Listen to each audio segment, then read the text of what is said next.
Es un agradecimiento real porque creo que estamos en oportunidad en el Instituto Nacional Electoral de aportar en la medida de las posibilidades que aquí se definan todas las experiencias acumuladas a lo largo de 33 años de existencia del instituto y en donde probadamente proceso tras proceso electoral damos cuenta de las mejoras que en materia de organización, logística y operatividad de un proceso electoral se van teniendo en la institución. Muchas de ellas, por supuesto, acompañadas y siempre les anteceden de reformas electorales, motivo de las condiciones y el cambio de los contextos político-electorales que nuestro país sufre, vive y refleja y palpita, refleja esta vida que todos los días, cotidiana que todos los días en términos de política tiene nuestra República Mexicana. Así que inicio por, más allá del agradecimiento, declarar ante ustedes que efectivamente el Instituto Nacional Electoral es el órgano facultado para llevar a cabo los procesos electorales hasta este momento de los dos poderes que así ha sido la historia marcada, el Poder Ejecutivo y el Poder Legislativo. Y para ello damos cuenta del desarrollo en la historia de las diferentes versiones jurídicas que tenemos para llevar a cabo estos procesos electivos en materia de derechos político-electorales desde 1946, con el establecimiento de la primera comisión electoral en nuestro país, pasando por la autorización del voto o el decreto para que las mujeres pudiéramos votar, pasando también por la creación del Instituto Federal Electoral en 1990, el propio Tribunal Electoral, pasando también por la creación ya como organismo autónomo del Instituto Federal Electoral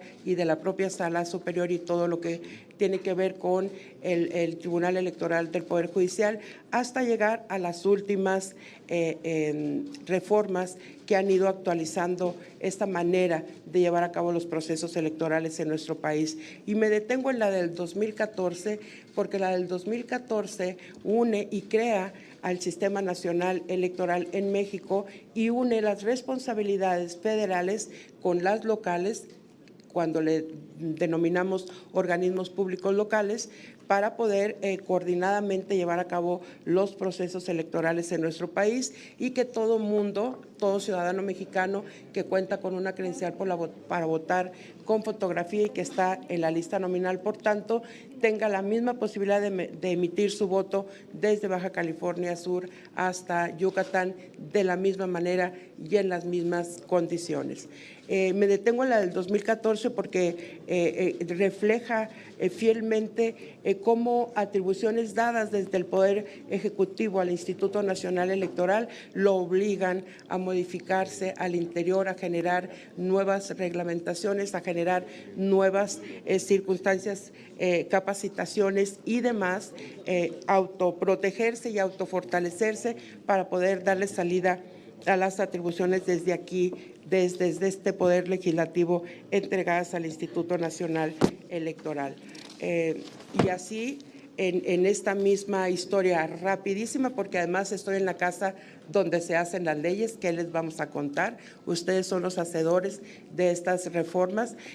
Y paso entonces dentro de lo que le denominamos historia de la Autoridad Administrativa Electoral, a decir cómo el Registro Federal de Electores en la vertiente de la conformación del padrón electoral y la lista nominal han sido el eje rector de todas las actividades electorales en nuestro país a partir del nacimiento del Instituto Federal Electoral, y ha transitado por diferentes etapas en donde en la primera de ellas pues partimos de un censo base cero para poder hacer un padrón electoral que resistiera todo tipo de auditorías. Después del 2003 al 2015 introdujimos algunos cambios en la materia de atención a la ciudadanía hasta llegar a lo que hoy entendemos 2016-2024 con esta atención que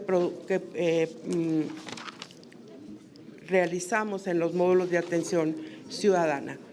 Y en ese sentido, una vez ubicado, que es el padrón electoral y la lista nominal, el centro y la base de todo lo que en materia electoral se debe de organizar para un proceso electoral correcto, decimos entonces que los principios y valores de los procesos electorales, al menos hasta este momento conocidos y establecidos en la Constitución y en sus leyes secundarias, pues es el de la protección de los derechos político-electorales de los ciudadanos a través de los procesos que todos nosotros conocemos y que muchos de los que estamos aquí somos producto justamente de estos procesos electorales. Y ahora, con esta iniciativa de reforma, nos estaríamos enfrentando a una adición al Sistema Nacional Electoral que tendría que ver con el principio de acceso a la justicia de todos los ciudadanos y ciudadanas mayores de edad en posibilidad de elegir de acuerdo a lo presentado por la iniciativa. Con estos dos grandes valores también tenemos que transitar y empezar a revisar de acuerdo a la iniciativa que conocemos de manera pública y al estudio que de ella hemos hecho, podemos ir avanzando en este análisis. No tenemos más información, seguramente estará sustanciándose de manera adicional esta iniciativa para darle salida a todo lo que en estos diálogos, que también hemos dado seguimiento a los mismos, se han ido presentando en cada uno de ellos. Pasamos a la siguiente. Algo no está funcionando, pero bueno, yo le continúo. De tal manera que estamos hablando que el padrón electoral y la lista nominal se constituyen así en la base fundamental para poder nosotros elaborar cualquier tipo de pronóstico de un proceso electoral que está enfrente de nosotros. Toda reforma electoral que hasta este momento se ha efectuado en este país pasa por la revisión básica de este sistema, el sistema de la sección electoral, el sistema de acercar el derecho político electoral al ciudadano, el sistema de ofrecer su servicio de credencialización y, por tanto, de obtención de la credencial para votar y ejercicio de su derecho, pasa por la revisión de esto para poder hacer cualquier pronóstico o cualquier escenario posible hacia el futuro. Tenemos entonces que la parte fundamental del instituto tiene que ver con tres grandes etapas, o cuatro vamos a decir. La preparación de la elección, que pasa por una serie de mecanismos entre los que está la verificación del padrón y la lista nominal, el calendario de actividades, los temas de fiscalización, los tiempos en radio y televisión, dictámenes en materia de monitoreo y ejercicios de campañas, definición de periodos de campañas, instalación de consejos ciudadanos en lo largo y ancho del país, a nivel local y a nivel distrital, instalación de mesas directivas de casilla, definición de los estilos de capacitación y conformación de las mesas directivas de casilla. Esa es la preparación de la jornada. Luego viene la jornada electoral, que tiene que ver con la recepción del voto, el cuidado del material electoral, las boletas transformadas en votos y sus cadenas de custodias, tiene que ver con el ejercicio de los resultados electorales preliminares, del cómputo oficial y de los ejercicios de conteos rápidos que permiten a nuestro país contar con información el mismo día de la jornada electoral. Luego vienen los resultados, que tienen que ver ya con el cómputo oficial, y viene el dictamen de validez emitido por la Sala Superior de la Federación en lo que tiene que ver con la Presidencia de la República. Esos son los grandes temas de los que sí el INE se hace cargo, sabe hacer, es su atribución, lo hace con una estructura que podemos ver en esta gráfica: los órganos centrales, los órganos delegacionales, las juntas ejecutivas locales, las juntas distritales, los consejos ciudadanos que se instalan en cada uno de las juntas locales, y también de la mano con los organismos públicos locales. Toda esta estructura con la que cuenta el instituto y los organismos públicos locales se pone a disposición de los procesos electorales, en donde a partir del 2014 el Instituto Nacional es el rector de todo principio y tema de organización. Aquí en esta gráfica solamente les damos a conocer los procesos que desde el 2014 se han realizado de manera especial por el Instituto Nacional y en coordinación con los soples y los niveles de participación ciudadana que hemos tenido en cada uno de los años. Y algo que es común en estos ejercicios que hemos tenido es la coincidencia entre el programa de resultados electorales preliminares, el conteo rápido y los cómputos oficiales. Y ese es un elemento que lo estoy poniendo sobre la mesa porque ahorita al final vamos a decir lo que nos hace falta saber para poder emitir una opinión más allá de lo que les estoy compartiendo, que es lo que actualmente considera el sistema electoral mexicano. En esta gráfica nosotros podemos ver los requerimientos por cargo. Esto es de acuerdo a la iniciativa de la cual tenemos conocimiento, que todos los que estamos aquí le hemos dado seguimiento, los requerimientos por cargo, los tipos de cargo y las características que cada uno de ellos debe de reunir. De igual manera, en la propia iniciativa se marca como parte fundamental que esta reforma incluye la elección de personas juzgadoras en el país, incluye el acceso a radio y televisión, financiamiento y foros de debate. Estamos hablando de actividades de estas que les vengo hablando, de lo que sí hace el INE hasta este momento y tiene perfectamente estructurado y reglamentado, y lo que en esta iniciativa se está proponiendo que suceda. De igual manera, la iniciativa presenta la cadena, cómo se va dando en este tema de autoridad electoral, Senado de la República, Sala Superior y Suprema Corte de la Justicia y las funciones que le tocan. Aquí entramos un poquito a decirles a ustedes, a todos, cómo debemos de buscar una consonancia entre el proceso electivo del Poder Judicial y las elecciones del Poder Ejecutivo y Legislativo del país. Es decir, no podemos hacer un proceso electoral con menor requisito y menor rigor que el que ya el país está acostumbrado a tener en el término de los otros dos poderes de la Unión. Si vamos por si esta iniciativa corre con la aprobación de este Congreso, deberá de ser una tarea en la cual no nos lleva una semana definir todos los procedimientos operativos que se tendrían que hacer y los requerimientos que tendríamos para hacer un cálculo inicial de lo que se busca, pero siempre empatando el tema de los derechos político-electorales que ya protege el Instituto Nacional Electoral con el tema del derecho de acceso a la justicia de los ciudadanos desde su cercanía domiciliaria en un ejercicio electivo.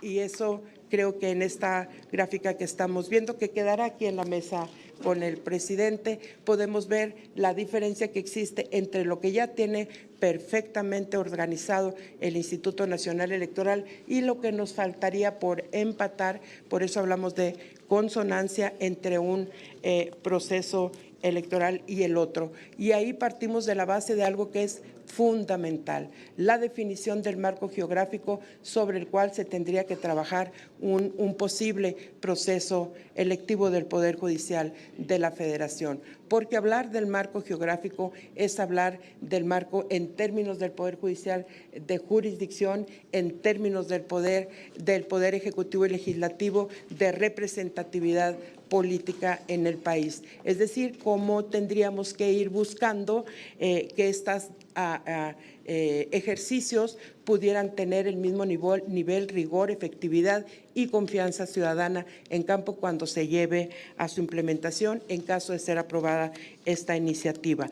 Si todavía en este momento entiendo que estos ejercicios de participación, en este caso del Instituto Nacional Electoral, abonarán a todas las posibles situaciones que se tienen que contemplar en la validación o aceptación o aprobación de esta iniciativa. Los tiempos son importantes y hay que decirlo, hay que definir desde cuándo inicia el proceso electivo, cuándo el instituto se tendría que declarar en proceso electivo, cómo se manifiesta, en dónde va a quedar asentado, en qué parte de la iniciativa y de toda la reforma en su conjunto está contemplado, porque vale la pena decir, sí, el Instituto Nacional es un organismo especializado en organización de procesos electorales, pero para eso requerimos tener elementos y condiciones específicas para que esto sea altamente exitoso. Por ejemplo, nos vamos a las, por último, para cerrar, por cuestión de tiempo, aunque tengo otros temas aquí que tratar, temas tan sencillos como, estamos hablando en la iniciativa que está presentada hoy en esta Cámara de procesos selectivos concurrentes con los ordinarios del Instituto Nacional Electoral. Pero en este momento estaríamos iniciando con una fecha que no es concurrente, por lo que habla la iniciativa. Todo lo que estamos hablando viene en la propia iniciativa. Lo único que nosotros estamos agregando son las condiciones técnico-operativas que tendría que tener conocimiento y certeza el instituto para garantizar un proceso electivo tal cual nuestro país ya está educado para llevar a cabo. Y hablo, por ejemplo, de los ciclos electorales. Los ciclos electorales, si los hacemos totalmente concurrentes con el proceso electoral en términos de representación política, pues habla de una circunstancia distinta. Cuando alguien dice proceso electoral junto con lo que ya hacemos, inmediatamente en el INE empezamos a pensar en el tamaño del paquete, en el tamaño de las bodegas, en de qué tamaño es la boleta que vamos a tener, cuáles son las características que vamos a tener. Pesa más para un responsable de presidir una mesa directiva de casilla. Vamos a tener funcionarios electorales, cuántos funcionarios vamos a tener por casillas, vamos a instalar el mismo número de casillas de un proceso electoral como el que acabamos de vivir, en qué nos podemos basar para definir cuántas casillas vamos a instalar en el territorio. Vamos a irnos por un proceso exactamente igual al que recientemente vivimos o vamos a definir otro tipo de mecanismos. Vamos por el uso de las nuevas tecnologías para reducir tiempos en el tema de la votación, o nos vamos a quedar en la parte en la que en este momento nos encontramos. Es decir, queridos diputados, respetables todos los ministros y ministras y todos los que hoy en día harán una ponencia, hay muchísimas cosas por recibir aún en la iniciativa que, insisto, y debo de ser muy clara en esto, solo trabajamos lo que conocemos y que ha sido público, que es la iniciativa que todo el mundo tenemos. Y esas son las situaciones que nosotros encontramos que serían las adecuadas hasta este momento para llevar a cabo un proceso electivo de manera correcta. Será en su totalidad, será gradual. Todo eso no es una pregunta ni siquiera de carácter político de parte del Instituto Nacional Electoral. Es una pregunta de carácter operativo, porque eso define, en principio, el número de casillas, insisto, el número de funcionarios por casilla, en los lugares en los que estaremos instalando las casillas, pero además define, porque define el tema presupuestal, porque el presupuesto no es caprichoso. No es a lo que se nos ocurra, es definitivamente lo que genera la posibilidad o no de llevar a cabo un proceso electivo de esta magnitud. Por otro lado, esta iniciativa, siendo la primera en presentar una reforma de este calado, entiendo que el compromiso para el Instituto Nacional, porque se menciona en la iniciativa y es por eso que estamos sentados el día de hoy aquí, que es el INE el responsable de llevar a cabo este proceso electoral. Y esta iniciativa es la primera ocasión que se implementaría en nuestro país. La responsabilidad es mayúscula. No podemos fallarle a ningún ciudadano que ya ha aprendido a votar. El diseño de la boleta electoral, cuál va a ser, cuántos candidatos vienen en una boleta, ¿Cómo vamos a llevar a cabo una campaña tan didáctica, tan pedagógica, que no permita que un ciudadano diga yo no supe cómo votar en el proceso electivo del Poder Judicial si es que esto avanza? Insisto, estoy partiendo del supuesto que plantea la iniciativa. Y eso hay que dejarlo muy claro, porque una vez conocida la iniciativa final, también tendríamos que hacer otro análisis de acuerdo a lo que ahí se planteara si la actual sufriera modificaciones. Y más todavía si la iniciativa es aprobada, por supuesto que el INE está en la mejor disposición de participar en las mesas de trabajo que así se requieran para garantizar que la operatividad de la implementación de esta reforma de este nivel y magnitud y responsabilidad sea correspondiente con lo que ya el Instituto Nacional ofrece a México. Dos cosas que resalto. Una, el presupuesto no es caprichoso, tiene que ser justo lo que se requiere para que sea de la calidad que requiere nuestros ciudadanos y ciudadanos. Y la segunda, el instituto deberá, en caso de que esto se apruebe, entrar en trabajos rápidamente con la Cámara de Diputados para ir definiendo puntualmente lo que sí se requiera para llevar a buen puerto esto si pasara la aprobación del Congreso. Vamos ahorita a decir que el análisis nos lleva hasta este momento en a estas conclusiones. ¿Tendremos campañas? ¿Cómo serán las campañas? ¿Cómo interviene el Instituto Nacional Electoral en el manejo de tiempos en radio y televisión? ¿Tendrán prerrogativas? ¿Quién podrá hacer uso? ¿Tendremos un modelo de fiscalización? ¿Habrá sujetos obligados? ¿Habrá acciones y actitudes y características sancionables? ¿Cuáles son estas? Este tipo de cosas. ¿Cuál es la cadena impugnativa que debe de seguir este proceso? ¿Quiénes serán los responsables? ¿Quién entrega la constancia de mayoría? ¿Quién hace el cómputo? ¿Cómo hace el cómputo? ¿Habrá representantes en las casillas? ¿La cadena de custodia se cuida o no se cuida? ¿Tendremos representantes en los consejos distritales y locales? Tantas cosas que tenemos por resolver aquí y tantas preguntas que dejamos hoy en el aire con todos ustedes, porque es importante que sepan que el instituto sabe hacer procesos electorales, pero también sabe que requiere tener claridad en todo lo que va a emprender para que resulte altamente efectivo. Y un proceso de presupuestación acorde con las necesidades y el tamaño del ejercicio que habremos de hacer.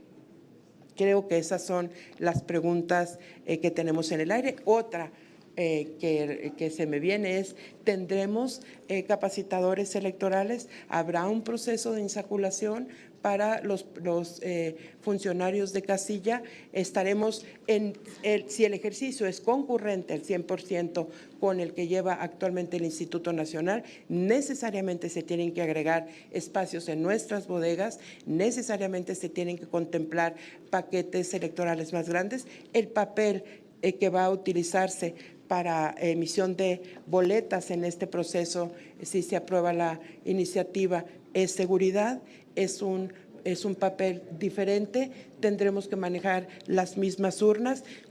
Con todos esos interrogantes nos quedamos y decimos, una vez que tengamos claridad en todos estos procesos, el instituto, por supuesto, como siempre, podrá garantizar un proceso electoral transparente, altamente efectivo, con una campaña adecuada que se ajuste a las necesidades y a lo que está planteando, y seguramente en un futuro estaremos recibiendo los impactos correspondientes en el Sistema Nacional de Elecciones de nuestro país. Y esa es la parte más importante para el instituto, porque el instituto no forma parte de una fuerza o de otra fuerza política, solamente nos dedicamos a organizar elecciones, y en la parte técnica y operativa es donde estamos en este momento situados, haciendo todos estos, que espero que sean aportaciones que nos permitan profundizar en el análisis de alguna parte de esta iniciativa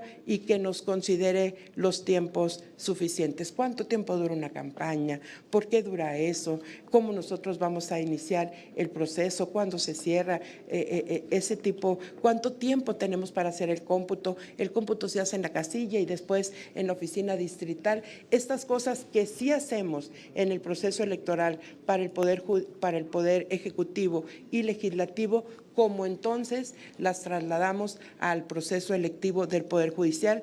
Y vuelvo a poner por encima los dos grandes derechos, el derecho político electoral de todo ciudadano mexicano y el derecho de acceso a la justicia en igualdad de condiciones. Y por eso es que estas reflexiones dejamos hoy en la mesa de ustedes para su análisis. Por ello, muchísimas gracias.